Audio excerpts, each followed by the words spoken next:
Hello बच्चों, तैयार हैं आज की हैप्पीनेस एक्टिविटी के लिए। आज हम सुनने वाले हैं एक और शिक्षाप्रद कहानी जिसका शीर्षक है बड़ा आदमी। अच्छा, पहले ये बताओ, क्या आपके साथ ऐसा हुआ है कि आपको अपने किसी फ्रेंड की कोई चीज़, कोई सामान पसंद आया हो और आपने अपने मम्मी पापा से वो चीज़ दिलाने की जिद की हो, पर उन्होंने मना कर दिया हो, तो आपको बहुत गुस्सा आया होगा ना। आज की कहानी भी कुछ इसी बात से संबंधित है, तो देखें आज की कहानी।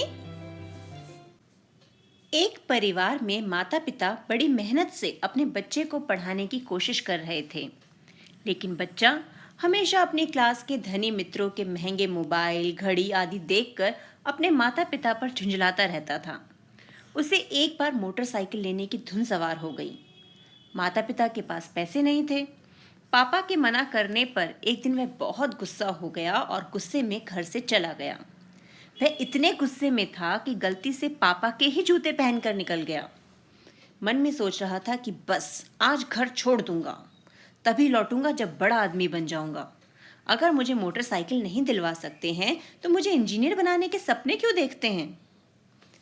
तो अब मम्मी पापा जो थे वो बहुत कोशिश कर रहे थे उसे पढ़ाने की, लेकिन बच्चा जो था वो अपने फ्रेंड्स के महंगे मोबाइल, घड़ी, सामान वगैरह देखकर माता पिता पर झुंझलाता रहता था कि मुझे भी ये चाहिए।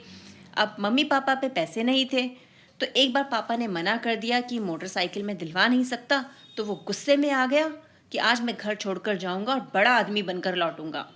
और लौट जाते समय उसने किसके जूते पहन लिए? गलती से अपने पापा के ही जूते पहन लिए। बच्चे ने पापा का पर्स उठा लिया, जिसे पापा किसी को हाथ तक नहीं लगाने देते थे। उसने सोचा पर्स में पैसे होंगे और पैसों के हिसाब किताब की डायरी भी होगी। पता चल जाएगा कि पापा ने कितना पैसा कहाँ कहाँ बचा कर रखा है।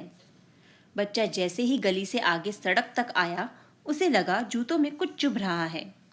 उसने जूता निकालकर देखा कि जूते की कील निकली हुई थी। उसे दर्द तो हुआ, लेकिन गुस्से में वह आगे बढ़ता चला गया। जैसे ही वह कुछ दूर चला तो पाँव में कुछ गीला गीला लगा। सड़क पर पानी बिखरा पड़ा था। पाँव उठाकर देखा तो जूते का तला टूटा हुआ था। कील अलग से चुभ रही थी।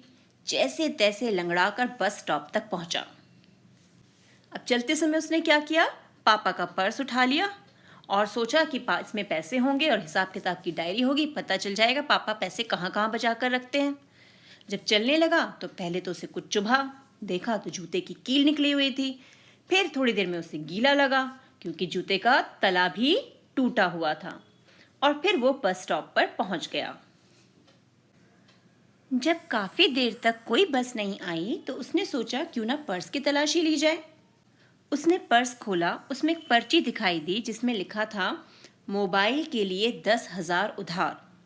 उसे याद आया कि पापा ने पिछले महीने जो मोबाइल लाकर दिया था वह किसी से उधार लेकर आए थे। उसने पर्स में मुड़ा हुआ दूसरा कागज देखा। उसमें उनके ऑफिस के किसी प्रोग्राम के हॉबी डे की पर्ची थी। उसके पापा ने अपनी हॉबी लिखी थी, अच्छे जूते पहनना। उसने अपने पैरों में पहने पापा के जूतों को देखा तो उसे बहुत दुख हुआ। उसे याद आया कि माँ पिछले 4 महीने से हर बार सैलरी आने पर पापा से कहती थी कि नए जूते ले लो। पापा हंसकर कहते थे कि अभी तो 6 महीने और चलेंगे। अब मैं समझा कि जूते कितने और चलेंगे। अब वो पर्स की जब तलाशी देने लगा तो उसने देखा पहले तो निकला 10,000 उधार। तो उसे याद आया कि उसी के लिए तो उधार लिया था पापा ने मोबाइल लेने के लिए। फिर दोबारा देखा तो एक कागज़ मिला जिसपे हॉबी डे कोई मनाया गया होगा ऑफिस में, उसकी पर्ची थी जिसमें पापा ने अपनी हॉबी लिखी थी, अच्छे जूते पहनना। और उसने पापा के ही जूते पहने हुए थे। तो उसे बहुत दुख हुआ कि पापा अपने लिए नए जूते नहीं ले रहे थे, बार बार यही कहते थे कि जूते 6 महीने और चलेंगे। तीसरी पर्ची खोली, उसमें एक विज्ञापन था कि पुराना स्कूटर देकर बदले में नई मोटरसाइकिल लीजिए। यह पढ़ते ही उसका दिमाग घूम गया। इसका मतलब पापा अपने स्कूटर के बदले मेरी मोटरसाइकिल। वह घर की ओर दौड़ा। घर पहुंचा तो वहां ना पापा थे ना स्कूटर। वह सब समझ गया और तुरंत दौड़कर नजदीकी मोटरसाइकिल एजेंसी पर पहुंचा। पापा वहीं थे। उसने पापा को देखते ही गले लगा लिया। आंसुओं से उनका कंधा भिगो दिया। बोला, मुझे नहीं चाहिए मोटरसाइकिल, बस आप नए जूते ले लो। मुझे बड़ा आदमी तो बनना है, मगर आप जैसा। जब उसने तीसरी पर्ची खोली तो उसमें क्या देखा, एक एडवर्टीजमेंट था कि अपना पुराना स्कूटर दे जाइए और नई मोटरसाइकिल ले जाइए। तो ये सुनते ही उसका दिमाग एकदम घूम गया कि कहीं पापा अपना स्कूटर मेरी मोटरसाइकिल के लिए तो नहीं कर रहे। तो वो भाग के घर पहुंचा तो पापा भी नहीं थे, स्कूटर भी नहीं थे। फिर वो मोटरसाइकिल एजेंसी पे पहुंचा तो उसने देखा पापा वहीं थे और वो अपने स्कूटर के बदले उसके लिए मोटरसाइकिल ले रहे थे। तो वह पापा से गले लग गया और रोने लगा कि मुझे मोटरसाइकिल नहीं चाहिए, आप अपने लिए जूते लो। मुझे बड़ा आदमी तो बनना है, मगर आपके जैसा। घर से वो बड़ा आदमी बनने निकला था ना, तो उसे अब महसूस हुआ कि उसके पापा जितना बड़ा आदमी कोई नहीं है, उसे पापा जैसा ही बड़ा आदमी बनना है, जिसका बड़ा दिल है।